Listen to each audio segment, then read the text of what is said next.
Start. Morning students, myself Saurabh Dubey from Shambhunath Institute of Pharmacy.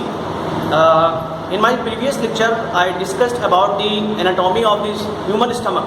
तो हमने अपने previous lecture में stomach की anatomy को discuss किया था. अब today we will discuss about the physiological actions and digestive processes which occurs in the stomach. तो आज हम स्टमक में होने वाली जो डाइजेस्टिव प्रोसेस है और स्टमक का जो फिजियोलॉजिकल फंक्शन है वो देखेंगे. तो देखिए क्या है कि जो भी फूड हम अपने बक्कल कैविटी में च्यू करते हैं तो हम उसको अपने टीथ के थ्रू उस फूड को मेस्टिकेट करते हैं, उसको पीसते हैं. उसके बाद टंग की मूवमेंट की वजह से फूड जो है वो सलाइवा में बहुत ढंग से, बहुत ही इफिशिएंटली और वो जो है सलाइवा में मिक्स हो जाता है. और सलाइवा में मिक्स होने के बाद जो फूड जो जिस फॉर्म में कन्वर्ट होता है वो फूड के उस फॉर्म को हम लोग बोलस कहते हैं. तो फिर उसके बाद एक बहुत ही इंटेंस पेरिस्टाल्टिक मूवमेंट होती है, ठीक है ना, जिसको क्रमाकुंचन गति कहते हैं. तो थ्रू दिस पेरिस्टाल्टिक मूवमेंट ये फूड जो है वो धीरे धीरे under the autonomic nervous control, ये पेरिस्टाल्टिक मूवमेंट जो है वो ऑटोनॉमिक नर्वस सिस्टम के थ्रू कंट्रोल होती है. इसके थ्रू ये फूड जो है बोलस जो है वो स्लिप होकर के पहले फेरिंग्स में, देन ओइसोफेगस में से ये होते हुए हमारे स्टमक में जो है वो फूड एंटर करता है. अब फूड का जो एक्चुअल डाइजेशन है वो स्टमक में ही स्टार्ट होता है, लेकिन यहाँ स्टमक में भी फूड का जो डाइजेशन है वो पार्शियल ही होता है, आधा अधूरा ही जो है वो पाचन होता है, पार्शियल डाइजेशन होता है. कंप्लीट डाइजेशन कभी भी फूड का स्टमक में नहीं होता है. और फूड में बेसिकली प्रोटीन्स का डाइजेशन होता है, बाकी लिपिड्स का यानी कि फैट का और दूसरे और न्यूट्रिएंट मॉलिक्यूल्स का डाइजेशन जो है वो स्मॉल इंटेस्टाइन में होता है. स्मॉल इंटेस्टाइन से ही फूड का एब्जॉर्प्शन भी होता है. मैक्सिमम फूड के मैक्सिमम कंपोनेंट्स का एब्जॉर्प्शन तो वो स्मॉल इंटेस्टाइन में होता है. लेकिन आपको जानकारी के लिए एक बात बता दें कि जो भी अल्कोहल इनटेक किया जाता है तो अल्कोहल का 90% या 95% एब्जॉर्प्शन स्टमक से ही हो जाता है. तो बहुत कम जो अल्कोहल है वो स्मॉल इंटेस्टाइन की वॉल के थ्रू एब्जॉर्ब होता है. तो today we will discuss about the digestive process which occurs in the stomach. तो देखिए स्टमक में जब फूड पहुंचता है और फूड के पहुंचने से पहले भी कुछ स्टेजेस ऐसी आती हैं जिस वक्त स्टमक में डाइजेस्टिव जूस जो है वो रिलीज होता है स्टमक की कैविटी में थ्रू दी स्टमक वॉल. और उस डाइजेस्टिव जूस को हम लोग गैस्ट्रिक जूस बोलते हैं. जो डाइजेस्टिव जूस स्टमक की वॉल की जो गैस्ट्रिक ग्लैंड्स हैं उनके थ्रू जो गैस्ट्रिक पिट्स में प्रेजेंट होती हैं, तो गैस्ट्रिक पिट्स की जो गैस्ट्रिक ग्लैंड्स हैं उनके थ्रू सिक्रीट होने वाला जो डाइजेस्टिव जूस है स्टमक की कैविटी में, उस डाइजेस्टिव जूस को हम लोग गैस्ट्रिक जूस कहते हैं. अब देखिए पर डे यानी विद इन 24 आवर कितना गैस्ट्रिक जूस जो है वो इंटेस्टाइनल ग्लैंड्स के थ्रू स्टमक में सिक्रीट होता है. तो उसका डाटा है approximately 1 to 3 litres of gastric juice is secreted per day. यानी 1 से 3 लीटर गैस्ट्रिक जूस जो जठर रस जिसको बोलते हैं वो स्टमक की कैविटी में सिक्रीट होता है बाय दीज गैस्ट्रिक ग्लैंड्स. और उसके बाद ये जो गैस्ट्रिक जूस होता है it is slightly yellowish in colour, ये हल्का पीले रंग का होता है और हाईली एसिडिक होता है, बहुत ज़्यादा एसिडिक होता है. उसका जो pH होता है गैस्ट्रिक जूस का इट इज बिटवीन 1 to 3. तो आप सोच लीजिए 1 से 3 pH वाला ये जूस होता है गैस्ट्रिक जूस, तो ये कितना एसिडिक होता होगा, ठीक है ना. अब इस गैस्ट्रिक जूस का जो कंपोनेंट्स है वो हम दिखाते हैं. इसमें कुछ अलग अलग तरीके के डाइजेस्टिव एंजाइम्स जो हैं वो प्रेजेंट होते हैं इस गैस्ट्रिक जूस में. तो सबसे पहली बात तो ये जो गैस्ट्रिक जूस है इसमें 97 to 99% यानी मैक्सिमम क्वांटिटी इसमें वाटर की होती है. इस गैस्ट्रिक जूस में 97 से 99% तो केवल वाटर ही होता है. और कुछ ट्रेस अमाउंट 0.2 से 0.5% यानी ये कह लीजिए कि 0.2 से 0.5% इसमें हाइड्रोक्लोरिक एसिड यानी HCl होता है. और इसी हाइड्रोक्लोरिक एसिड की वजह से ये जो गैस्ट्रिक जूस है इसका जो pH होता है वो बिटवीन 1 to 3 होता है और ये हाईली एसिडिक होता है इसी हाइड्रोक्लोरिक एसिड की वजह से. उसके अलावा वाटर तो मैक्सिमम क्वांटिटी में है 97 to 99%. फिर उसके बाद इस गैस्ट्रिक जूस में 0.2 to 0.5% इसमें हाइड्रोक्लोरिक एसिड है. इसके बाद ट्रेस अमाउंट में इसमें कुछ डाइजेस्टिव, ट्रेस का मतलब स्मॉल क्वांटिटी में इसमें कुछ डाइजेस्टिव एंजाइम्स भी प्रेजेंट होते हैं। तो कौन कौन से डाइजेस्टिव एंजाइम्स प्रेजेंट होते हैं? तो सबसे पहली बात तो ये कि इस गैस्ट्रिक जूस में बहुत ही ट्रेस क्वांटिटी में, बहुत ही स्मॉल अमाउंट में एक इंट्रिंसिक फैक्टर प्रेजेंट होता है। ये एक स्मॉल प्रोटीन फैक्टर है, इंट्रिंसिक फैक्टर है, जो कि पैराइटल सेल के थ्रू ही सिक्रीट होता है। मैंने अब लास्ट वीडियो में बताया था कि पैराइटल और ऑक्जेंटिक सेल्स के through hydrochloric acid, gastric glands की ये सेल्स होती हैं, पैराइटल सेल्स और ऑक्जेंटिक सेल्स, इनके थ्रू हाइड्रोक्लोरिक एसिड का और एक इंट्रिंसिक फैक्टर का जो है वो सिक्रीशन होता है। तो उस गैस्ट्रिक जूस में वाटर और हाइड्रोक्लोरिक एसिड के अलावा बहुत स्मॉल क्वांटिटी में ये इंट्रिंसिक फैक्टर प्रेजेंट होता है। अब ये जो इंट्रिंसिक फैक्टर जो गैस्ट्रिक जूस में मौजूद है, उसका कंपोनेंट है, इसका क्या काम है? तो ये जो इंट्रिंसिक फैक्टर है, ये इंट्रिंसिक फैक्टर फूड के साथ आए हुए विटामिन B12 के मॉलिक्यूल्स के साथ ये इंट्रिंसिक फैक्टर जुड़ जाता है, कंबाइन कर जाता है, और फिर इंट्रिंसिक फैक्टर और विटामिन B12 का एक कॉम्प्लेक्स बनता है। ये कॉम्प्लेक्स जब बनेगा विटामिन B12 का और इंट्रिंसिक फैक्टर का, तो जब स्मॉल इंटेस्टाइन में ये कॉम्प्लेक्स पहुंचता है तो वहाँ पर स्मॉल इंटेस्टाइन की वॉल के थ्रू इस कॉम्प्लेक्स के एब्जॉर्प्शन में आसानी होती है। तो ये इंट्रिंसिक फैक्टर, ये कह लीजिए कि ये जो इंट्रिंसिक फैक्टर है, ये स्मॉल इंटेस्टाइन में विटामिन B12 के एब्जॉर्प्शन को फैसिलिटेट करवाता है, यानी उसके एब्जॉर्प्शन को स्मॉल इंटेस्टाइन में ये आसान बनाता है। उसके बाद इस इंट्रिंसिक फैक्टर के अलावा इस गैस्ट्रिक जूस में एक एंजाइम होता है, प्रोटियोलाइटिक एंजाइम, या ये कह लीजिए प्रोटीन डाइजेस्टिक एंजाइम होता है। ये एंजाइम अपनी इनएक्टिव फॉर्म में होता है, अपने प्रीकर्सर फॉर्म में होता है, और अपनी इसकी इस इनएक्टिव और प्रीकर्सर फॉर्म को हम लोग प्रो एंजाइम कहते हैं। फिलहाल तो ये एंजाइम जब ये अपनी इनएक्टिव फॉर्म में था, अपने प्रिकर्सर फॉर्म में था, यानी प्रो एंजाइम था, उस वक्त इस एंजाइम को पेप्सिनोजन कहा जाता है। तो आप ये देखिएगा कि जो HCl है, HCl के थ्रू ही ये गैस्ट्रिक जूस जो है वो एसिडिक बना, इसका pH 1, 2, 3 हुआ। तो क्या होता है कि जब ये प्रो एंजाइम रिलीज होता है गैस्ट्रिक जूस में, स्टमक की कैविटी में आता है, तो वहाँ के इस एसिडिक एनवायरनमेंट की वजह से ये पेप्सिनोजन, जो कि एक प्रो एंजाइम है, ये अपनी एक्टिव फॉर्म, जिसको पेप्सिन कहते हैं, उस पेप्सिन में कन्वर्ट हो जाता है। तो पेप्सिनोजन जो है वो हाइड्रोक्लोरिक एसिड और एसिडिक एनवायरनमेंट के प्रेजेंस में ये अपने प्रो एंजाइम फॉर्म से अपने एक्टिव फॉर्म यानी पेप्सिन में जो है वो बदलता है। अब ये जो पेप्सिन है, ये प्रोटियोलाइटिक या प्रोटीन डाइजेस्टिंग एंजाइम है, और इसकी कैटेगरी होती है इंडोपेप्टाइडेज। देखिए, दो कैटेगरीज होती है प्रोटीन डाइजेस्टिंग एंजाइम्स की, एक्सोपेप्टाइडेज और इंडोपेप्टाइडेज। अब प्रोटीन्स जो होते हैं बहुत बड़े बड़े मॉलिक्यूल्स होते हैं, उनमें कोआइल्स होते हैं, उनमें फोल्ड्स होते हैं, ठीक है ना। और प्रोटीन्स जो है they are the polymers of the amino acids, ये अमीनो एसिड्स के बहुलक होते हैं। और प्रोटीन में ये जो अमीनो एसिड्स हैं, ये पेप्टाइड बॉन्ड्स के थ्रू जुड़ करके बहुत कॉम्प्लेक्स और लार्ज मॉलिक्यूल्स का प्रोटीन मॉलिक्यूल्स का फॉर्मेशन करते हैं। तो अमीनो एसिड जब पेप्टाइड बॉन्ड से जुड़ते हैं, अब हम जब प्रोटीन को डाइजेस्ट करेंगे या जब ये प्रोटियोलाइटिक एंजाइम्स इस प्रोटीन का डिग्रेडेशन करेंगे, तो इनको अमीनो एसिड्स के बीच बने हुए पेप्टाइड बॉन्ड्स को तोड़ना पड़ेगा, ठीक है ना। तो प्रोटियोलाइटिक का लाइसिस का मतलब ही होता है टू स्प्लिटिंग करना, तोड़ना। तो जब हम प्रोटीन लार्ज बहुत बड़े और कॉम्प्लेक्स यानी जटिल मॉलिक्यूल्स, प्रोटीन मॉलिक्यूल्स को जब हम तोड़ेंगे, तो हमको अमीनो एसिड्स के बीच में जो बने हुए पेप्टाइड बॉन्ड्स हैं, उन पेप्टाइड बॉन्ड्स को स्प्लिट करना पड़ेगा, उसको तोड़ना पड़ेगा। अब इसको स्प्लिट करने के लिए दो तरीके के ये प्रोटियोलाइटिक एंजाइम्स होते हैं। पहले तरीका है एक्सोपेप्टाइडेज, और दूसरा जो कैटेगरी है प्रोटियोलाइटिक एंजाइम्स की, वो है इंडोपेप्टाइडेज।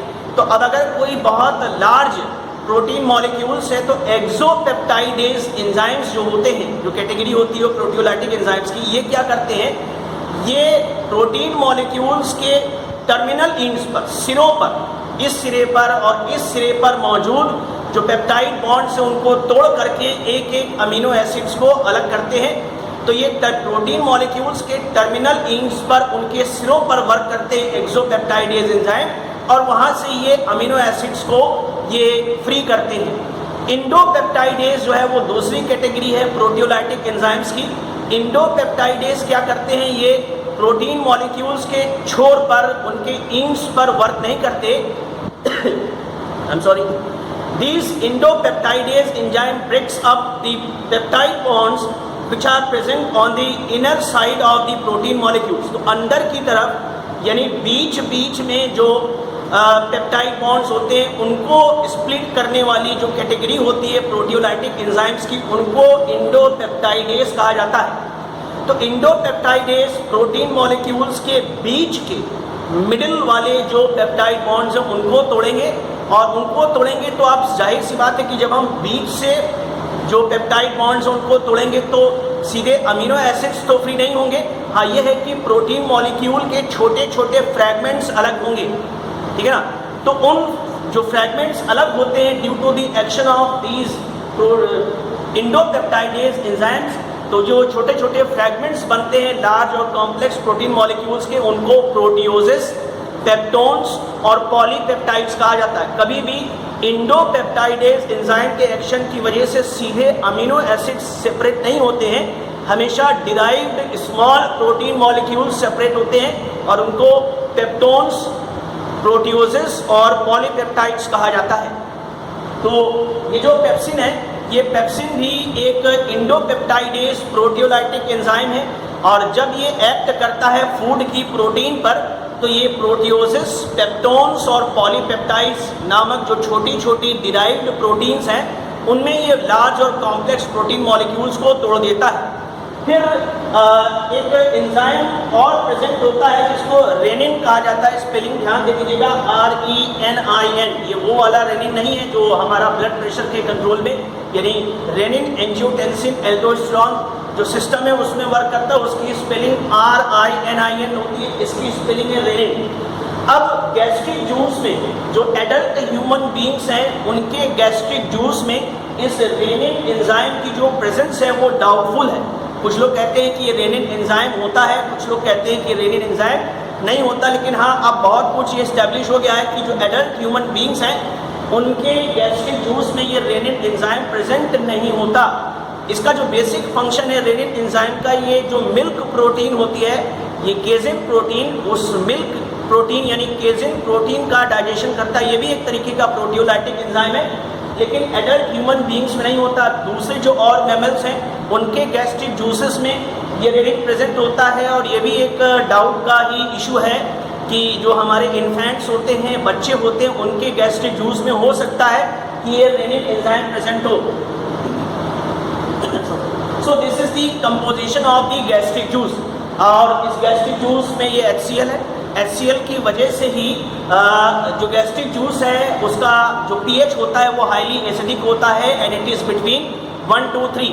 अब मैं आपको ये बताऊंगा कि ये जो गैस्ट्रिक जूस है और इस गैस्ट्रिक जूस में प्रेजेंट जो ये हाइड्रोक्लोरिक एसिड है, इस हाइड्रोक्लोरिक एसिड का क्या फंक्शन होता है, ये क्यों इतना एसिडिक एनवायरनमेंट क्रिएट किया गया स्टमक में, और हाइड्रोक्लोरिक एसिड की प्रेजेंस की वजह से क्या क्या एडवांटेजेस होते हैं, हाइड्रोक्लोरिक एसिड का क्या क्या फंक्शंस होते हैं स्टमक के इस गैस्ट्रिक जूस में।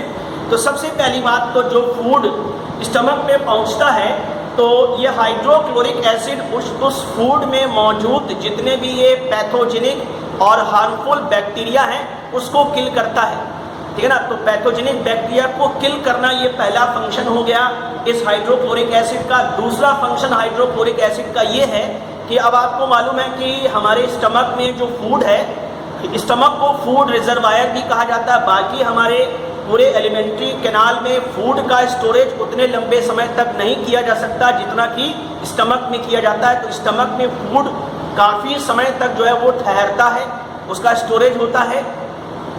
तो अब जब फूड वहाँ स्टे करेगा स्टमक में तो फूड का डीके ना हो जाए, फूड वहाँ सड़े नहीं, उसको प्रिवेंट करता है ये हाइड्रोक्लोरिक एसिड जो गैस्ट्रिक जूस का है। उसके बाद ये जो हाइड्रोक्लोरिक एसिड है, अब आपको मालूम है कि सलाइवा जो है वो फूड से अच्छी तरीके से मिक्स हो चुकी है और सलाइवा से मिक्स हुआ फूड ही हमारे स्टमक में पहुंचता है। तो ये जो गैस्ट्रिक जूस में स्टमक में जो गैस्ट्रिक जूस है, इसका जो HCl है, ये उस फूड के ऊपर सलाइवा के इफेक्ट को न्यूट्रलाइज करता है। तो सलाइवा का इफेक्ट फूड पर ख़त्म हो जाए, इसको ये फैसिलिटेट करता है हाइड्रोक्लोरिक एसिड। उसके बाद और भी कई इंपॉर्टेंट फंक्शंस हैं इस हाइड्रोक्लोरिक एसिड के। ये फूड के साथ आने वाले जितने भी ये हार्ड और कैल्शियम युक्त जो भी फूड आइटम्स हैं या फूड पार्टिकल्स हैं, उनको उनकी हार्डनेस को ये कम करता है, उनको डिज़ोल्व करता है, उनको सॉल्युबलाइज करता है। ये कैल्शियम युक्त जितने भी हार्ड फूड मटेरियल्स हैं, इनको सॉल्युबलाइज करके इनकी हार्डनेस को कम करता है, इनको डिज़ोल्व कर देता है। और जितने भी ये फाइबर्स वाले फाइबरस फूड आइटम्स या सब्सटेंसेस या मॉलिक्यूल्स जब हमारे स्टमक में पहुंचते हैं, तो इनके जो फाइबर्स हैं उनको डिज़ोल्व करके उनको ढीला बना देता है ये हाइड्रोक्लोरिक एसिड। तो कैल्शियम युक्त जितने भी ये बहुत हार्ड सब्सटेंसेस होते हैं फूड में, इनको सॉल्युबलाइज करता है। जो हाईली फाइब्रस और कॉम्पैक्ट फूड मॉलिक्यूल्स हैं, उनको भी ये ढीला करता है, उनको भी ये रिलीज़ करता है, ताकि उन पर जो डाइजेस्टिव एंजाइम्स हैं उनका अच्छी तरीके से एक्शन हो सके।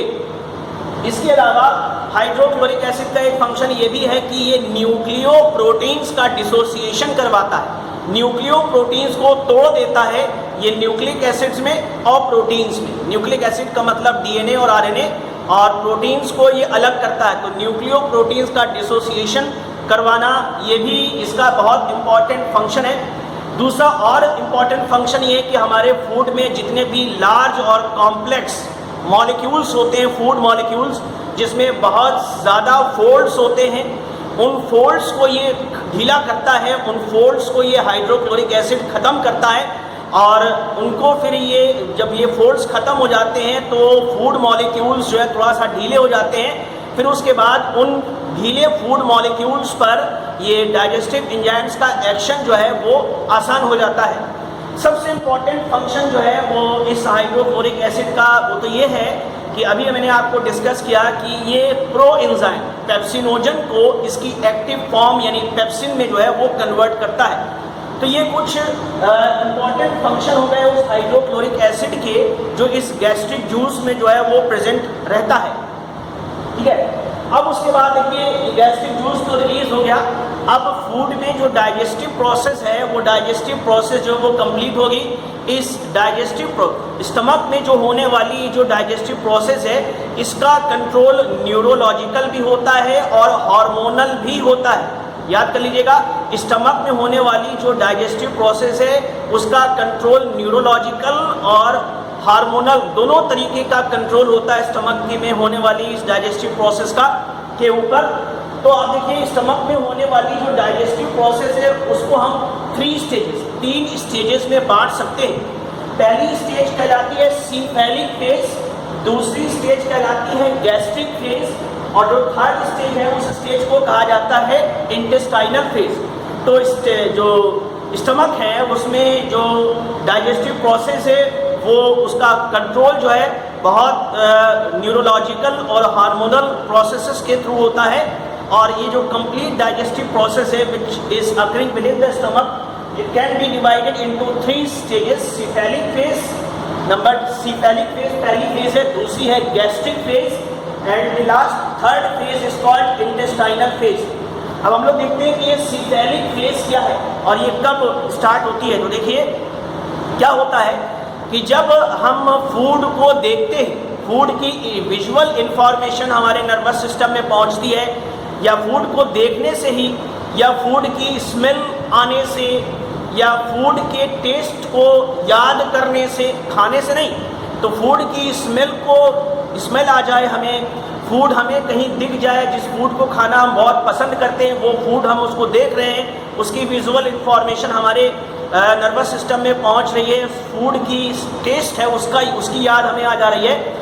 तो अभी हमने फूड को अपनी बक्कल कैविटी में नहीं डाला है, उसके बावजूद भी इसकी स्मेल को सूंघने से, इसको देखने से ही ये जो स्टेज इनिशिएट होती है, उसी स्टेज को हम लोग बोलते हैं सीफेलिक फेज। या फिर हम फूड को अभी हमने फूड को स्टमक में नहीं भेजा है भाई, डाइजेस्टिव प्रोसेस तो तब इनिशिएट होनी चाहिए स्टमक में जब फूड जो है वो हमारा स्टमक में पहुंच जाए, लेकिन फूड के स्टमक में पहुंचने से पहले ही स्टमक के अंदर पूरी तैयारी कर ली जाती है, ताकि वहां पर जैसे ही फूड पहुंचे वैसे उसका डाइजेशन स्टार्ट किया जा सके। तो उसी तैयारी वाली जो स्टेज है उसी को हम लोग बोलते हैं सीफेलिक फेज। सीफेलॉन का मतलब होता है ब्रेन।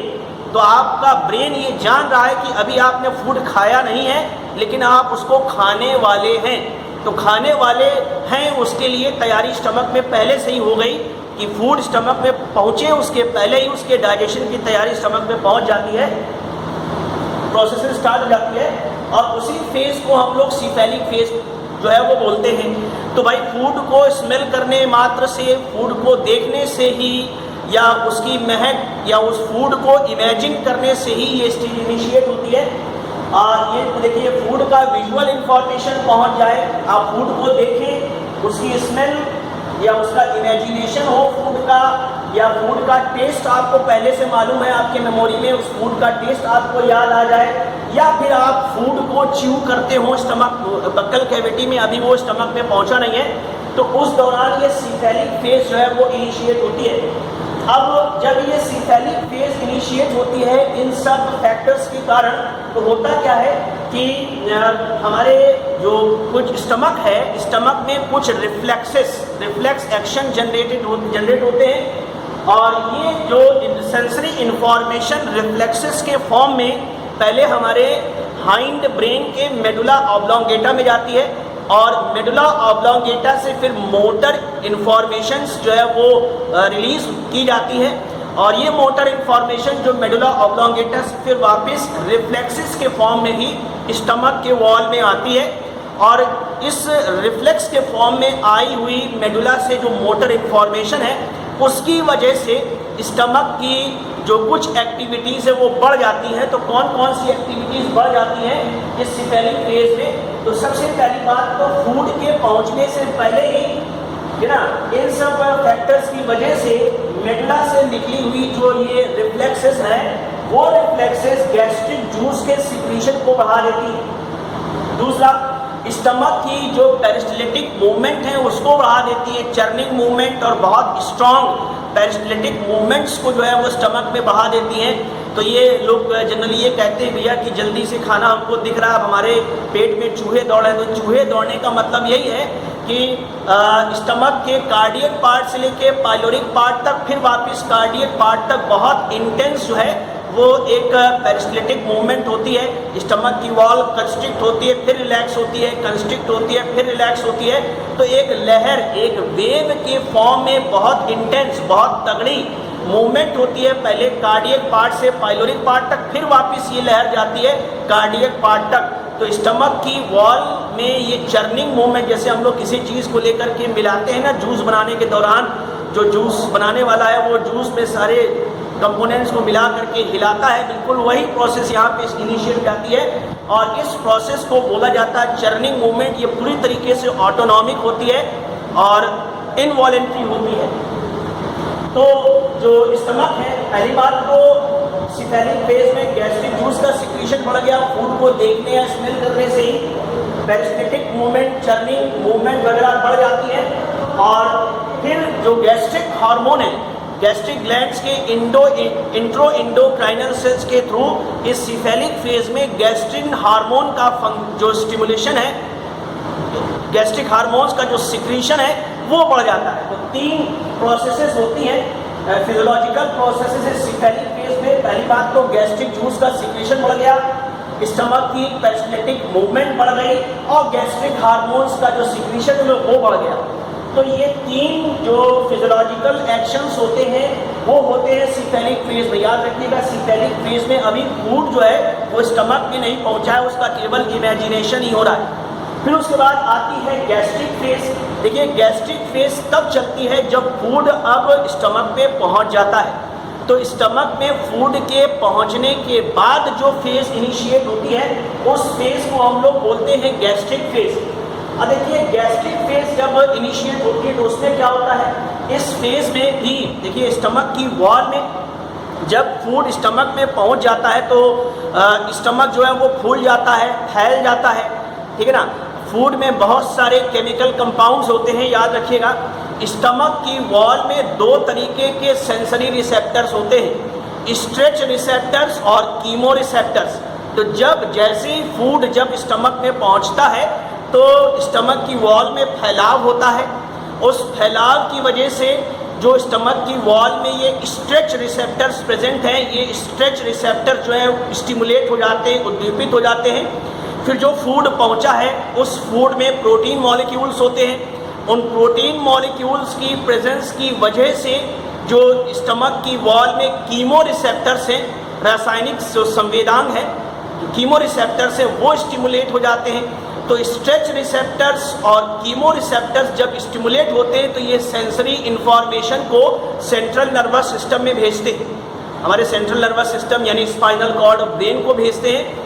वहाँ ब्रेन में इस सेंसरी इंफॉर्मेशन के पहुँचने की वजह से वहाँ पर मोटर इंफॉर्मेशन जनरेट होती हैं और वो मोटर इंफॉर्मेशंस फिर वापस लौट करके रिफ्लेक्सेस के फॉर्म में स्टमक की वॉल में पहुँचती हैं। और जब ये रिफ्लेक्सेस के फॉर्म में जब ये स्टमक की वॉल में ये मोटर इंफॉर्मेशंस पहुंच जाती हैं तो कुछ एक्टिविटीज़ जो है वो बढ़ जाती हैं। तो याद रखिएगा कि गैस्ट्रिक फेज तब स्टार्ट होगी जब फूड जो है वो हमारे स्टमक पे पहुंच जाएगा और जो कीमो रिसेप्टर्स हैं और जो स्ट्रेच रिसेप्टर्स हैं वो स्टिमुलेट होंगे, उनके through sensory information central nervous system में जाएगी। वहाँ से मोटर इंफॉर्मेशन के रूप में जो सेंसरी रिफ्लेक्सेस हैं, मोटर रिफ्लेक्सेस हैं वो स्टमक की वॉल में लौट के आएंगे और उन मोटर रिफ्लेक्सेस की वजह से ये कुछ एक्टिविटीज़ जो है वो बढ़ जाती है। सबसे पहली बात, उन मोटर रिफ्लेक्सेस की वजह से स्टमक की वॉल की जो पेरिस्टलिटिक मूवमेंट है, वही चर्निंग मूवमेंट वगैरह वो बढ़ जाती है। स्टमक की वॉल का मूवमेंट बढ़ जाता है। स्टमक में म्यूकस का सिक्रीशन बढ़ जाता है क्योंकि अब गैस्ट्रिक जूस का सिक्रीशन भी बढ़ जाएगा तो वहाँ पर प्रोटेक्शन भी चाहिए, तो म्यूकस का सिक्रीशन बढ़ जाता है। गैस्ट्रिक जूस का सिक्रीशन बढ़ जाता है। भाई अब तो फूड जो है वो स्टमक पे पहुँच चुका है, अब तो एक्चुअली गैस्ट्रिक जूस को वहाँ आना पड़ेगा ताकि फूड का डाइजेशन हो सके। तो म्यूकस के सिक्रीशन के साथ साथ जो है वो गैस्ट्रिक जूस का सिक्रीशन भी बढ़ जाता है इस गैस्ट्रिक फेज में। और गैस्ट्रिन हार्मोन का सिक्रीशन भी और ज़्यादा बढ़ जाता है। गैस्ट्रिन हार्मोन का सिक्रीशन जो है वो सिफेलिक फेज में बढ़ा था लेकिन उतना नहीं। अब गैस्ट्रिन हार्मोन का सिक्रीशन मैक्सिमम होगा ड्यूरिंग दिस गैस्ट्रिक फेज, ठीक है ना। अब मैं आपको ये बताऊंगा कि इस गैस्ट्रिन हार्मोन का क्या क्या फंक्शन होता है। देखिए ये हार्मोन जो है बहुत इंपॉर्टेंट है और ये अभी हमने आपको बताया कि पूरी की पूरी जो डाइजेस्टिव प्रोसेस होती है स्टमक के अंदर, इसका कंट्रोल जो है वो न्यूरोलॉजिकल भी होता है और हार्मोनल भी होता है। न्यूरोलॉजिकल कंट्रोल तो हमने यहाँ पे देखा कि सिफेलिक फेज जो है वो मेडुला के कंट्रोल में होती है और गैस्ट्रिक फेज जो है वो सेंट्रल नर्वस सिस्टम के कंट्रोल में होते हैं। तो ये तो न्यूरोलॉजिकल कंट्रोल हो गया। हार्मोनल कंट्रोल वो होता है जिसमें कि जो गैस्ट्रिन हार्मोन है वो स्टमक में होने वाली इस डाइजेस्टिव प्रोसेस का कंट्रोल करे। तो कल मैंने आपको ये डिस्कस किया था कि गैस्ट्रिन हार्मोन जो है, बाकी सारे गैस्ट्रिक जूस के कंपोनेंट्स वो तो स्टमक की कैविटी में गैस्ट्रिक जूस के साथ रिलीज होते हैं, लेकिन गैस्ट्रिन हार्मोन जो है वो उल्टी दिशा यानी स्टमक की वॉल के अंदर उसकी सब म्यूकोजा में रिलीज होकर के ब्लड में जाता है गैस्ट्रिन हार्मोन और ब्लड के सर्कुलेशन के थ्रू वापस फिर से स्टमक की वॉल में लौटता है और वहाँ पर अपने फिजियोलॉजिकल एक्शंस को कंडक्ट करवाता है। तो गैस्ट्रिन हार्मोन की क्या क्या फंक्शंस हैं। तो सबसे पहला फंक्शन गैस्ट्रिन हार्मोन का ये है कि ये स्टमक की पेरिस्टलिटिक एक्टिविटीज़ को, वही चर्निंग मूवमेंट्स वगैरह को ये बढ़ाता है। दूसरा जो इसका इम्पॉर्टेंट फंक्शन है गैस्ट्रिन हार्मोन का, ये गैस्ट्रिक ग्लैंड्स की ग्रोथ को, उसकी वृद्धि को, गैस्ट्रिक ग्लैंड्स, वही जो 3.5 करोड़ जो गैस्ट्रिक ग्लैंड्स होती है गैस्ट्रिक पिट्स में, उनकी ग्रोथ को, उनकी वृद्धि को और उनके रेट ऑफ सिक्रीशन यानी उनके सिक्रीशन की दर को बढ़ाता है ये गैस्ट्रिन हार्मोन। फिर उसके बाद गैस्ट्रिन हार्मोन का एक बहुत इम्पॉर्टेंट फंक्शन ये है कि ये जो गैस्ट्रिन हार्मोन है ये कार्डियक जो स्फिंक्टर मसल्स हैं उनके कॉन्ट्रैक्शन को ये बढ़ाता है और पाइलोरिक स्फिंक्टर मसल्स के रिलैक्सेशन को बढ़ाता है। ताकि अब देखिए जब ये gastrin hormone cardiac sphincter muscles के कॉन्ट्रैक्शन को बढ़ाएगा तो फूड जो स्टमक पे पहुंचा वो वापस लौट करके ओइसोफेगस में नहीं जा पाएगा। अब इस वक्त जब इस गैस्ट्रिन हार्मोन ने कार्डियक स्फिंक्टर मसल्स को तो कंस्ट्रिक्ट करवा दिया, लेकिन उसी दौरान इस गैस्ट्रिन हार्मोन ने जो पाइलोरिक स्फिंक्टर मसल है उसका रिलैक्सेशन करवा दिया। अब देखिए फूड जो स्टमक में पहुंचा है वो थोड़े थोड़े क्वांटिटी में अब स्मॉल इंटेस्टाइन में जाएगा, तो इस वक्त ये पाइलोरिक स्फिंक्टर जो मसल है इसका रिलैक्सेशन होना बहुत ज़रूरी है, लेकिन कार्डियक स्फिंक्टर मसल का कॉन्ट्रैक्शन ज़रूरी है।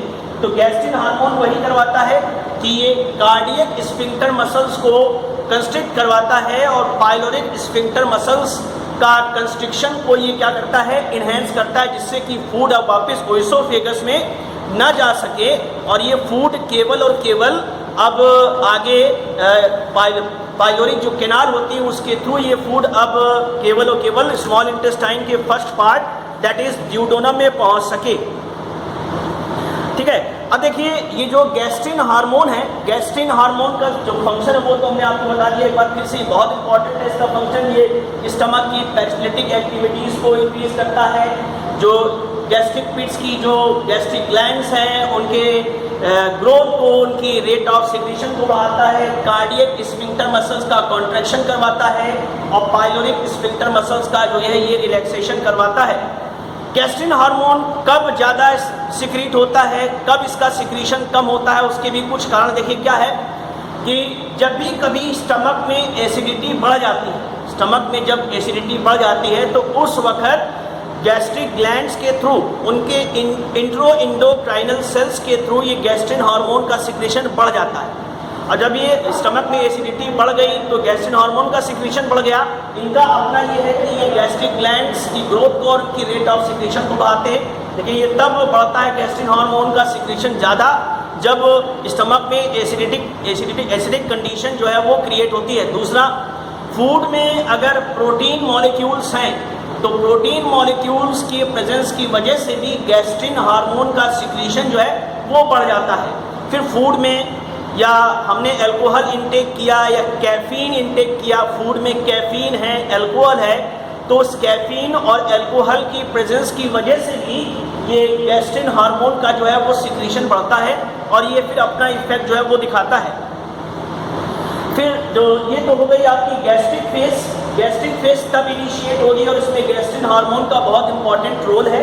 इसका मैंने कुछ फंक्शंस आपको यहाँ पर डिस्कस किया है। लास्ट फेज जो चलती है स्टमक में डाइजेशन की, उसको हम लोग बोलते हैं इंटेस्टाइनल फेज। अब देखिए स्टमक में गैस्ट्रिक जूस रिलीज हुआ, स्टमक की पेरिस्टैल्टिक एक्टिविटी बढ़ी, वहाँ HCl का जो सिक्रीशन है वो बढ़ा, सब सारी एक्टिविटीज़ हो गई। अब फूड जितना डाइजेस्ट होना था, पार्शियल डाइजेशन होना था फूड का स्टमक में, वो हो चुका।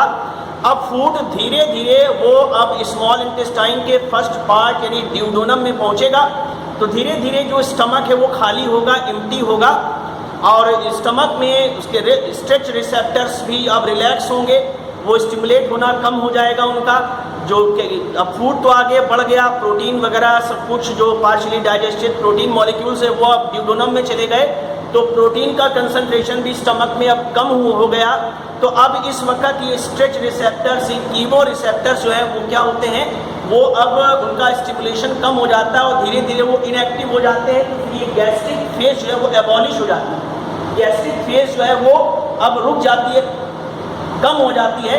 तो ये सारे जितने भी है म्यूकस का सिक्रीशन, गैस्ट्रिक जूस का सिक्रीशन वगैरह ये सब कम हो जाता है।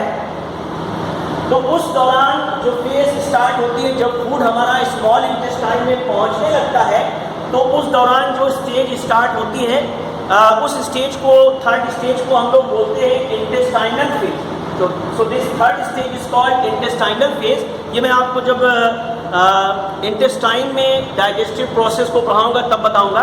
तो इंटेस्टाइन में होने वाली जो डाइजेशन प्रोसेस है उसकी शुरुआत ही इस इंटेस्टाइनल फेज से होती है और ये स्टमक के डाइजेशन की ये अंतिम फेज है।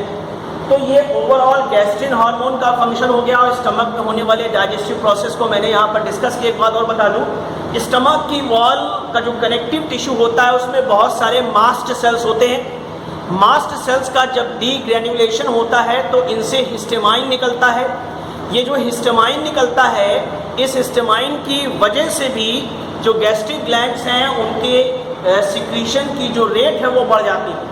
यानी कि ये हिस्टामाइन जो कि स्टमक की वॉल, खासकर जो सब म्यूकोजा है वहाँ पर ये मास्ट सेल्स होंगे। तो मास्ट सेल्स के ग्रैन्यूल्स के थ्रू रिलीज हुआ ये हिस्टामाइन भी इस गैस्ट्रिक जूस के सिक्रीशन को और गैस्ट्रिन हार्मोन के सिक्रीशन को, यानी कि कंप्लीट ये जो डाइजेस्टिव प्रोसेस है उसको ये इन्हेंस करता है, ये histamine. So this is about the digestion of food in the stomach. Next lecture में मैं ये कोशिश करूँगा कि इंटेस्टाइन में होने वाले जो डाइजेस्टिव प्रोसेस है उसको आपसे डिस्कस करूँ। Thank you.